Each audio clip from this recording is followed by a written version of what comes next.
안녕하세요, 정훈 아빠입니다. 오래간만에 유튜브를 찍게 되네요. 정말 죄송합니다. 너무 바쁘게 지내다 보니까 유튜브 찍을 시간이 많이 없네요. 비겁한 변명입니다.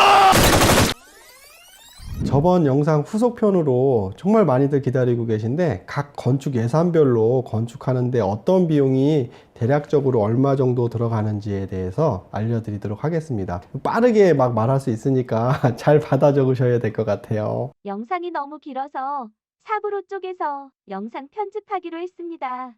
편집하기 너무 힘들어요. 오, 그러셨어요?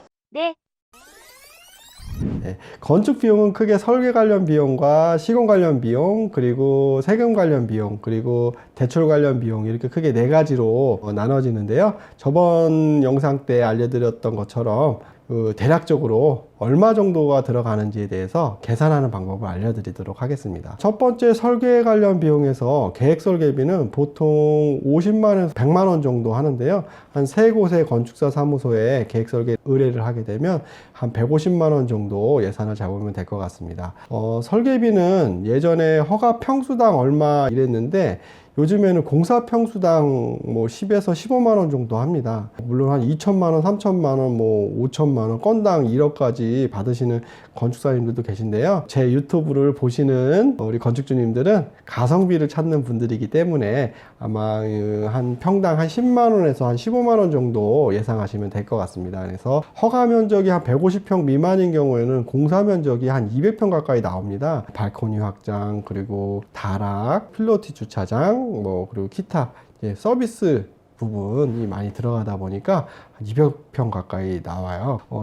설계비 예산을 한 2천만 원 정도로 잡으시면 부족함이 없을 것 같습니다. 그리고 각종 심의비가 있는데, 규모가 클 경우에는 굴토심의, 에너지심의, 경관심의, 문화재심의 등 여러 가지가 있는데요. 200평 미만 정도 되면 지자체마다 틀린데 건축 심의나 에너지 심의 정도 받을 수 있으니까 대략적으로 300만 원 정도 예상하면 됩니다. 안 들어갈 수도 있고요. 설계비에 포함해서 계약하면 대부분 그냥 설계비 그 평당 10에서 15만 원 선에서 다 포함해서 계약을 할 수 있으니까 꼭 설계 계약할 때 이런 심의비도 포함해 달라고 하시면 설계비를 좀 아낄 수 있습니다. 와우. 지반조사비는 지자체마다 허가 접수 시에 그 지반조사 보고서를 제출하거나, 그리고 착공 접수 시에 지반조사 보고서를 제출하게 되어 있습니다. 대지가 큰 경우에는 두 곳에 지질조사를 하는 게 좋습니다. 근데 대지가 작은 경우 한 100평 미만? 땅이 100평 미만 정도면 한 곳만 조사해도 얼추 비슷하게 나옵니다. 그래서 한 공당 한 130만 원 정도 비용이 들어가고요. 주변에 물을 빌릴 수 있는 곳이 없다면 그 물차를 빌려야 돼요. 이거 지질 조사를 할 때 물로 이렇게 물을 섞어가면서 땅을 이렇게 파 들어가거든요. 그 관입 시험을 하는데 한 50만 원 정도 물차 비용이 들어갑니다. 대략 그래서 지반조사비는 한 200만 원 정도 예산을 잡으시면 됩니다. 지반조사나 지질조사나 같은 말이니까 얘 왜 또 지반이라고 그랬다가 지질이라고 그랬다 막 이렇게 하냐, 정신없이. 똑같은 얘기니까. 근데 대부분 지반조사가 맞다고 하니까 지반조사 비용은 한 200만 원 정도 예산을 잡으시면 될 거예요.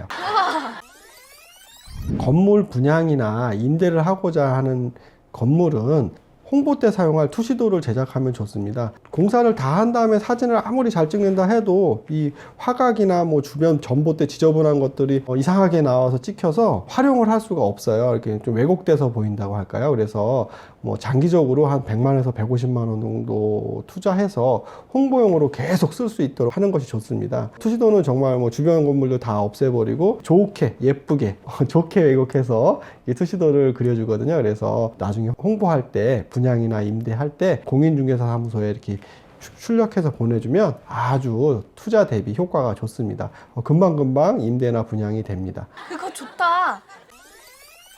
경계 복원 측량이라는 게 있는데요. 필지당 보통 한 60만 원 정도 하는데 지자체마다 약간 금액이 틀려요. 그래서 시공사에서 그 경계 측량비를 포함해서 이렇게 계약하는 경우가 많은데 보통 100만 원 정도 이렇게 견적을 해요. 근데 이제 건축주님이 직접 경계 측량 신청하시면 60만 원 정도니까 한 40만 원 정도가 절감이 되겠죠. 구도심의 경우는 그러니까 옛날 막 건물들이 많고 그런 경우에는 경계점 분쟁이 있을 수 있어요. 담장이 옆집 안쪽에 들어가 있을 수도 있고 옆집 경계가 우리 집 경계 안쪽으로 들어와 있는 경우도 있어요. 그래서 이런 경우는 분쟁이 되게 심하거든요. 그래서 꼭 설계하기 전에 지적도 면적과 측량을 해서 비교를 해서 현황 측량, 경계 측량한 그 치수로 설계를 해야 나중에 문제가 안 생깁니다. 경계 복원 측량은 3개월 이내에 재측량하면 90% 감면이 되고요. 60만 원이면은 3개월 이내면은 6만 원 정도면 다시 한번 측량을 또 해줍니다.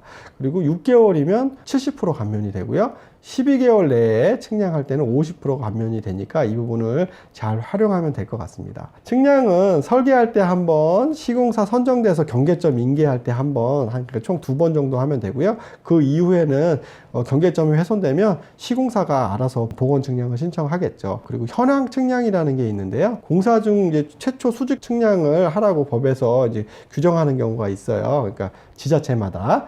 그래서 2층 바닥 레미콘 타설을 하게 되면 이제 골조가 처음 섰으니까 이 건물이 건물 내에 이격거리 안에 문제없이 도면대로 시공되었는지 확인하는 측량입니다. 한 40만 원에서 50만 원 정도 해요. 물론 규모가 크면 더 크고요. 현황 측량은 준공 서류로 제출해야 되는 경우가 많아요. 그래서 시공사가 이거 현황 측량을 하라 그러면 또 100만 원. 그러니까 건축주님이 신청을 하게 되면 한 40만 원에서 50만 원이면 현황 측량을 할 수 있다라고 보시면 됩니다.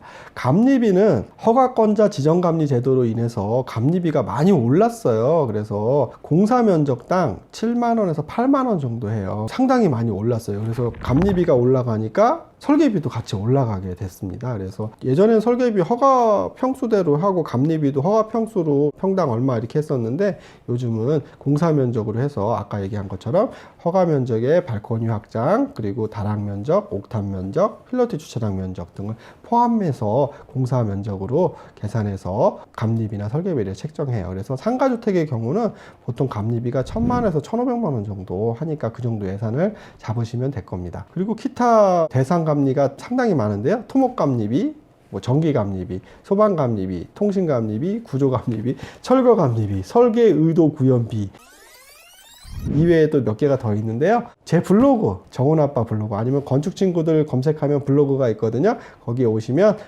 감리비에 대해서 많이 설명이 잘 돼 있어요. 구체적으로. 그리고 비용도 얼마 정도 하는지 나중에 시간이 되면 제가 또 영상을 찍어 보도록 하겠습니다. 근데 언제가 될지는 저도 모르니까 느긋하게 기다려 주셔야 돼요.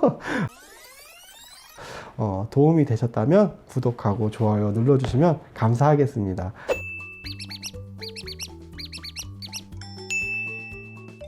말이 좀 버벅버벅 되죠? 죄송합니다.